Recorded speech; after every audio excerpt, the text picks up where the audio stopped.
Have you ever been in a car accident? Let's talk about collision insurance and how it can help.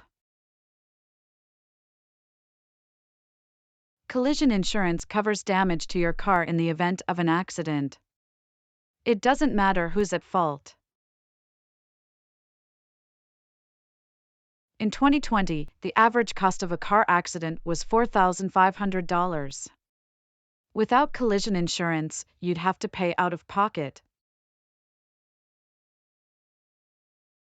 It's important to note that collision insurance doesn't cover everything. For example, it won't cover damage from natural disasters or theft. So, do you need collision insurance? It depends on your circumstances, but it's worth considering if you want to protect your car and finances.